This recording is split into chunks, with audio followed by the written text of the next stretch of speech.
नमस्कार, मैं कौशिक बक्सर के लाइट एंड साउंड के प्रांगण में हूँ। ये देख सकते हैं आप, ये बक्सर का लाइट एंड साउंड है जो कि 1986 में तत्कालीन मुख्यमंत्री बिंदेश्वरी दुबे के द्वारा बनवाया गया था। 18 अप्रैल 1986 को कार्य पूरा हुआ था, बन करके तैयार हो गया था लाइट एंड साउंड। हम लोग काफ़ी छोटे रहे होंगे जब ये बना होगा। जब हम लोग बड़े हुए तो जानकारी लेना शुरू किया कि लाइट एंड साउंड है क्या। ध्वनि एवं प्रकाश केंद्र, यहाँ पर रामायण को ध्वनि और प्रकाश के माध्यम से दिखाया जाता था। बहुत भीड़ होती थी। बताया जाता है कि देश में मात्र 5 ध्वनि एवं प्रकाश केंद्र बनाए गए। दिल्ली में और बक्सर 2 को मुख्य प्रकाश एवं ध्वनि केंद्र माना गया। आज की दशा को आप देख रहे हैं। कभी ये जवान हुआ करता था, काफ़ी यहाँ पर भीड़ होती थी। आज दुर्दशा देख लीजिए, चारों तरफ जंगल ही जंगल है। मैं पिछले साल की बात आपको बताता हूँ।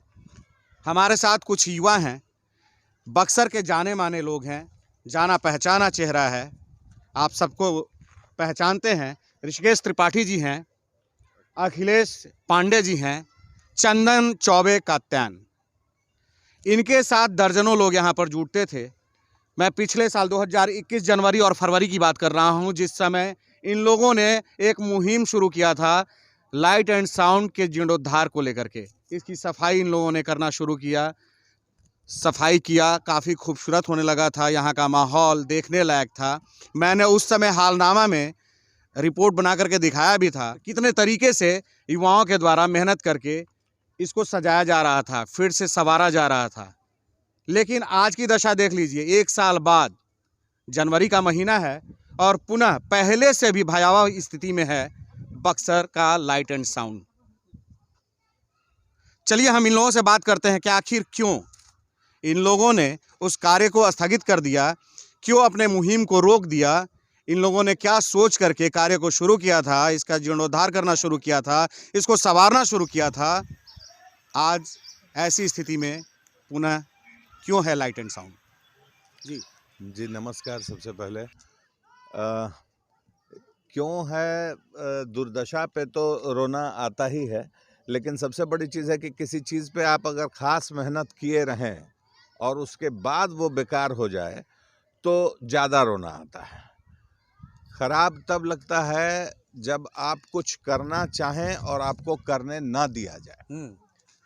हम अपने सारे मित्रों के साथ, अखिलेश, राहुल भैया, नियमतुल्ला, कई लोग इसमें सजेशन दिए कि इसमें कुछ किया जाए। मैंने पहली बार देखा था और बड़ा बुरा लगा कि इतना शानदार चीज़ जो कि पूरे भारतवर्ष में एक ही 2 है ऐसा जो बच गया है, और अब इसका मौलिक स्वरूप भी नहीं बच पाया है। अब तो बस लगता है कि हड़प्पा की खुदाई में जिस तरीके से कुछ चीज़ें मिली थी उस तरीके से लगता है कुछ अवशेष बचा हुआ है।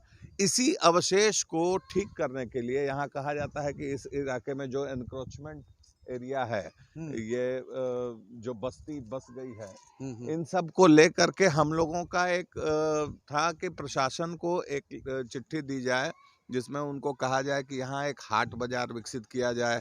अखिलेश जी ने बताया कि रामरेखा घाट में जिस तरीके से अस्त व्यस्त मार्केट है और जाने के लिए आने के लिए ठीक से रास्ता नहीं है। अभी हम लोग सीख ले रहे थे बाबा विश्वनाथ के यहाँ से, और फिर विंध्याचल देवी के यहाँ भी हम लोग कुछ दिन पहले जी कॉरिडोर बन रहा है।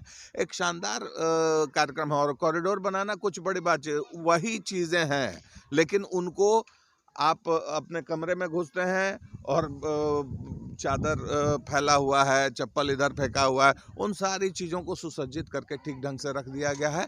आपका मन स्वच्छ हो जाएगा, पवित्र हो जाएगा, धार्मिक आस्था स्वयं आ जाएगी। आप कितने भी बड़े जगह चले जाए, अभी एक अखिलेश बता रहे थे कि एक रामेश्वरम में और एक यहाँ पे राम जी ने मंदिर अपने हाथ से बनाया। आप कितना भी अगरबत्ती जला लें, हवन कर लें, यज्ञ, जब तक स्वच्छता नहीं आएगी तब तक आप देवत्व के निकट नहीं जा सकते हैं। और इस स्वच्छता को हमने ताक पर रख दिया है। तो आप लोगों ने अपने मुहिम को रोका क्यों? आप लोग तो बहुत तेजी से इसकी साफ सफाई कर रहे थे। अखिलेश जी से जान। धन्यवाद कौशिक जी, बहुत सुंदर आपने प्रश्न किया। उद्देश्य था बक्सर के हैं और बक्सर के लिए कुछ किया जाए।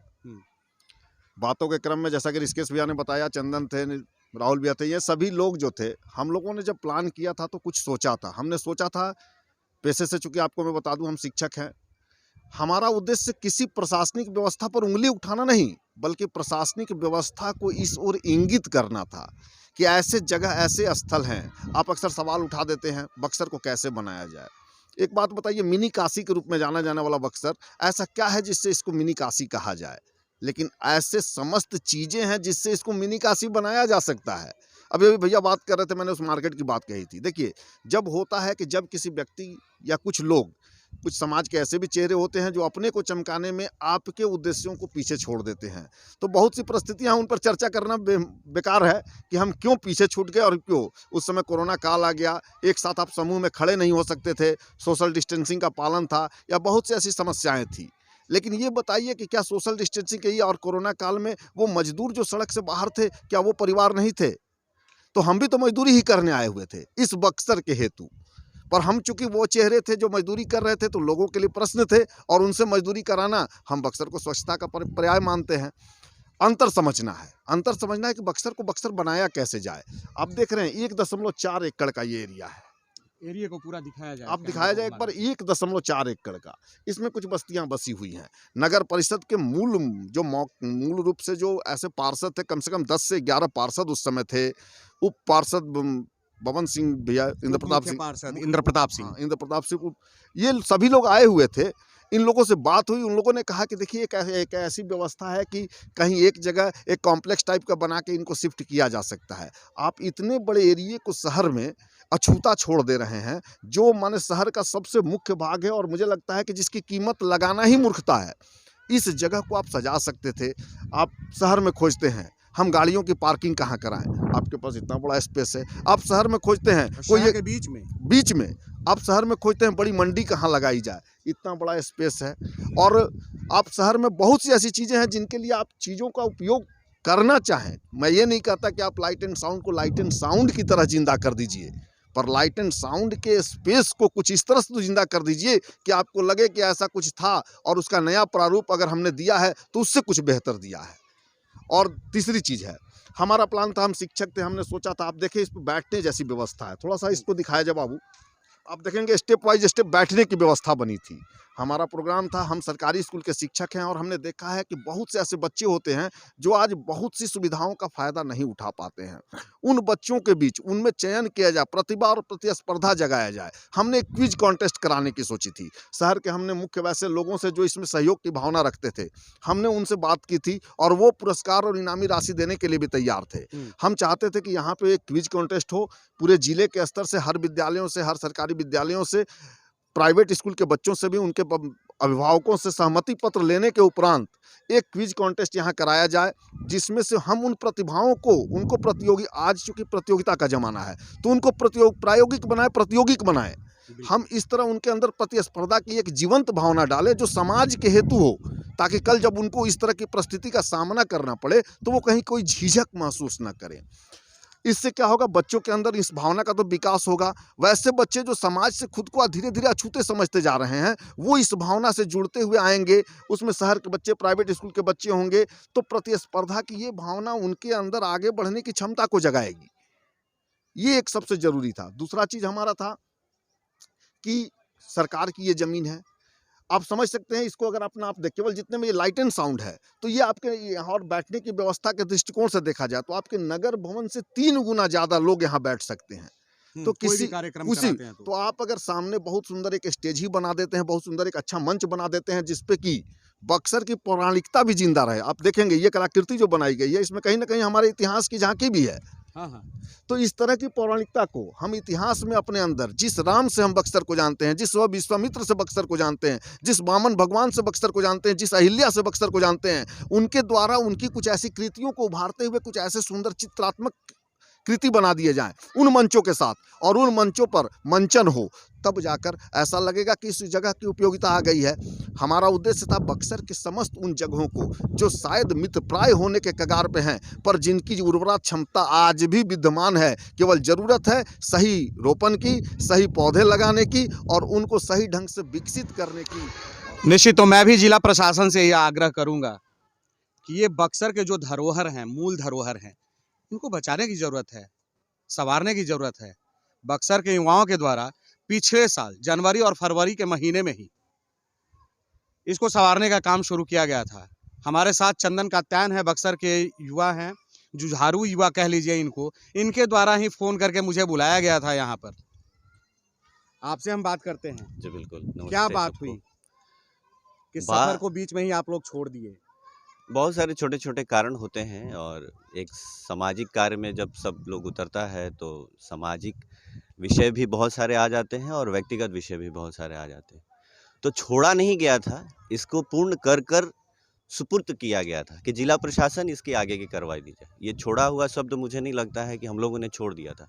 जहाँ हमने शुरू जहाँ किया था, हाँ, हमारी कई कार्यक्रम थे जिस पे हम लोग चाहते थे कि इसको वहाँ तक लेके जाएं, लेकिन स्थितियाँ वैसी नहीं बनी।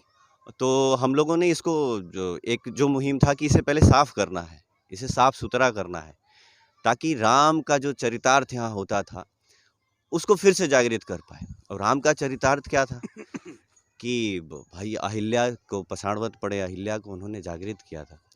तो भैया भी यही जब हम लोगों ने शाम को भैया ऋषिकेश भैया बुलाए तो उन्होंने ही यही कहा कि देखो, राम आचरण से ही हम लोग कुछ काम कर सकते हैं। तो राम आचरण है क्या? तो पछाड़वत पड़ी चीज़ों को भी हम जीवित कर दें, जीवंतता उसमें लाएं। तो हमारा यही प्रयास था पहला। तो हमने इसकी सफलता तो पहले लिख दी, इसकी इबारत लिखकर ही हम यहाँ से वापस लौटे। तो ऐसा नहीं गया कि हम यहाँ छोड़ दिए। दूसरी बात की बहुत सारी बात भैया लोगों ने बताया कि हमारे पास इतनी सारी योजनाएं थी, किसी एक पर काम हो सकता था। ठीक मेरे पीछे आप देखेंगे कि सीताराम उपाध्याय कोई क्या, हाँ, श्री सीताराम पुरातत्व संग्रहालय है, उसके ठीक बगल में राजकीय पुस्तकालय है और उसके ठीक बगल में राजकीय विद्यालय है। पुस्तकालय, विद्यालय, और विद्यालय की स्थिति को दिखा दे रहा हूँ, यहाँ से दिखा दीजिए जी। यही विद्यालय है, पीछे में आप देख रहे होंगे वो विद्यालय का भवन है। और आप देख लीजिए यहाँ पर सुअर और कचरे का अंबार लगा हुआ है।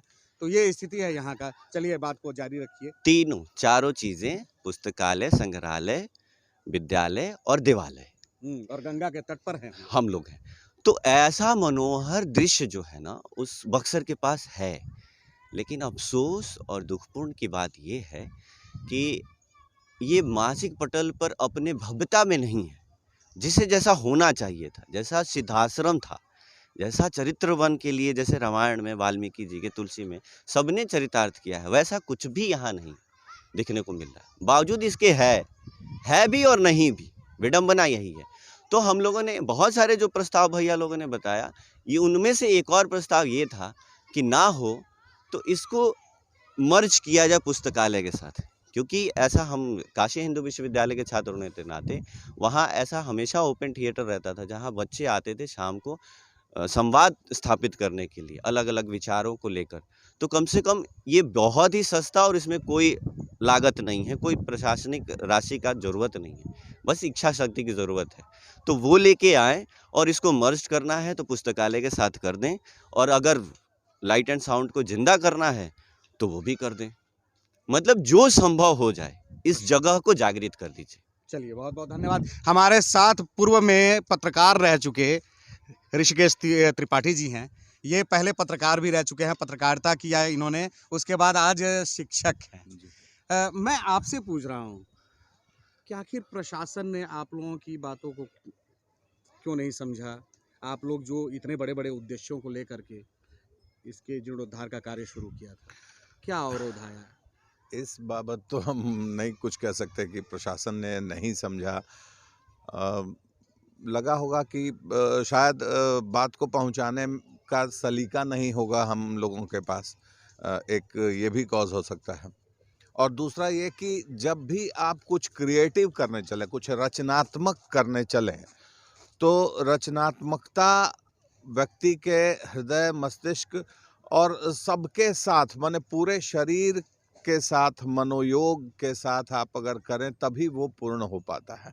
जैसा चंदन ने बताया, उसने ठीक कहा कि हम लोगों ने छोड़ा नहीं इसे, हम लोगों ने इसकी साफ सफाई करके और फिर अपने सारे ऑप्शंस रख दिए कि आप यहाँ पे शुरू कर सकते हैं लाइट एंड साउंड। अखिलेश ने कहा था कि हर महीने 2 महीने पे क्विज हम लोग आयोजित करेंगे यहाँ पे, जिससे कि यहाँ की जीवंतता बनी रहे। अभी चौक चौराहे सब जगह सरस्वती पूजा का आयोजन होता है। अगर गवर्नमेंट चाहे, प्रशासन चाहे तो उन सबको कलेक्ट करके, खास करके शहर में जो इस इलाके में हो रहे हों, उन सारे पैसों को एकत्रित करके एक सरस्वती जी की प्रतिमा स्थापित करके यहाँ पे, या कुछ भी किया जा सकता है। हाट बाज़ार के बारे में हम लोगों ने बात किया था कि यहाँ जैसे मधुबनी आर्ट हो गया, बक्सर का जो फेमस चीज़ है, वैसी चीज़ों का एक स्टॉल लगा करके और एक शानदार प्लेस डेवलप कर सकते हैं हम लोग। ज़रूरी नहीं है कि कुछ चीज़ों को पाने के लिए हमें बाहर ही जाना पड़े, हम उन्हीं चीज़ों को यहाँ पे एकत्र कर सकते हैं। बहुत सारे प्लान, बहुत सारी योजनाएं थीं। इसी क्रम में उन्होंने बताया भी कि हम लोगों ने बात किया था कि इसके बाद हम लोग सीधे शुरू करेंगे लड़ाई के मैदान, क्योंकि जब भी हम गांव से आते हैं, हम 15 किलोमीटर से आते हैं, पड़री गांव है मेरा, 15 किलोमीटर एग्जैक्ट दूरी है, और 15 किलोमीटर से रोज़ सुबह में जाड़े के दिनों में 8 बजे मैं कुदाल ले करके और रोज़ आता था। अखिलेश के यहाँ सबसे पहले आता था, वहाँ से राहुल भैया को कलेक्ट करता था, फिर यहाँ आते थे हम लोग, नियमतुल्ला को बुलाते थे, फिर मंगलेश जी जो कि नगर परिषद के भी हैं, उन लोगों ने भी बहुत सहायता की। बबन भैया जैसे लोग आकर के हम लोगों को नैतिक रूप से मजबूत किए। आप जैसे लोगों ने हम लोगों को पटल पर ले आया कि ये कुछ कर रहे हैं, थोड़ा अच्छा लगता है कि हाँ कुछ कर रहे हैं तो लोग, अरे शाबाशी नहीं दे रहे हैं, गाली तो नहीं दे रहे हैं ना, कम से कम तटस्थ भाव से हैं। कुछ लोगों ने कहा कि नहीं बहुत अच्छा काम कर रहे हैं आप लोग। तो इससे क्या होता है कि थोड़ा सा लगता है कि कुछ हो रहा है, कुछ क्रिएटिव कर पा रहे हैं। लेकिन अचानक आपको कह दिया जाए कि नहीं अब वहाँ तो सरकारी ये है, आप लोग जो कर रहे हैं वो गलत कर रहे हैं, ये सफाई भी ठीक नहीं है। कोरोना काल में तो 5 लोगों को इकट्ठा ही नहीं होना है, आप लोग क्यों? कोरोना काल में सड़कें बनी, कोरोना काल में बहुत सारे काम हुए। मैं ये नहीं कह रहा कि करना ही चाहिए था, लेकिन आप मुझे बल न प्रदान करके बल्कि मेरे प्लेटफॉर्म को ही खींच रहे हैं, तो जरा मन उदास हो जाता है। लगता है कि करना ही बेकार था, बेकार ही इनिशिएट किया, मतलब कुछ सोचना गड़बड़ लगने लगता है। तो वैसे स्थिति में कुंठित होने लगता है आदमी, और कुंठा पता है कि बहुत खराब हो जाती है। मैं बता दूं कि क्योंकि इसी प्रांगण में हम लोगों ने आज से करीब 25 वर्ष पहले विदेशिया नाटक किया था। मैं किशोर हुआ करता था और उस समय इसको संवारने का पूरा प्रयास किया गया था। हम लोगों का भी उद्देश्य यही था कि ये ओपन थिएटर के रूप में विकसित हो, यहाँ पर तमाम तरह के कार्यक्रम हो। और 25 वर्ष के बाद, लगभग 25 वर्ष के बाद, मैं पूरी तरह से नहीं बता रहा, लगभग 25 वर्ष के बाद फिर से आप लोगों के द्वारा एक बेहतर प्रयास शुरू हुआ, लेकिन बीच में अवरोध आया और काम रुक गया। हमारे साथ अखिलेश जी हैं, हम इनसे जानते हैं कि अब आगे आप लोग क्या करने वाले हैं। उद्देश्य मैंने पहले कहा, पुनः कह रहा हूँ, प्रशासन जागृत हो, स्वयं करे या हमको माध्यम ही बना के करवाए, समस्त उन स्थलों का बस एक ही यही उद्देश्य है। इसी उद्देश्य के निमित्त यहाँ पे हैं और आने वाली पीढ़ी को भी ये संदेश देना चाहते हैं, आप जिस स्थान, जिस स्थल विशेष पे रहें, कम से कम उस स्थल विशेष की जीवंतता आपके लिए पर्याय बने, आपके शब्दों से बने, आपके कर्म से बने, आपके स्थिति उपस्थिति जिस तरह से बने, ज़रूर उस क्षेत्र को अपना योगदान दीजिए, क्योंकि उसकी मिट्टी के आप कर्जदार हैं। बिल्कुल, बहुत बहुत धन्यवाद आप लोगों का। तो ये लाइट एंड साउंड ही नहीं, बक्सर के विषय में मैं बताना चाहूँगा कि बक्सर जो है काफ़ी समृद्ध है अपनी संस्कृति, अपने इतिहास को लेकर के, अपने धार्मिक और आध्यात्मिक पृष्ठभूमि को लेकर के। गंगा के तट पर आप देख सकते हैं कि गंगा के तट पर लाइट एंड साउंड बना हुआ है। यहाँ पर तमाम पर्यटन के स्थल हैं। लाइट एंड साउंड के अलावे रामेश्वरम मंदिर है, नौलखा मंदिर है, नाथ मंदिर है, संग्रहालय है, श्री सीताराम संग्रहालय है। ये तमाम है यहाँ पर धरोहर बक्सर की। जिनको संवारने की ज़रूरत है, इसको संवारें या फिर युवाओं को आगे आने दें। इन्हीं बातों के साथ अब तक के लिए बस यही तक। फिर मिलते हैं नए मुद्दे नए सरोकारों के साथ। तब तक चैनल को देखते रहें। अच्छा लगे तो सब्सक्राइब करें, लाइक करें, अपना सुझाव देना नहीं भूलें। नमस्कार।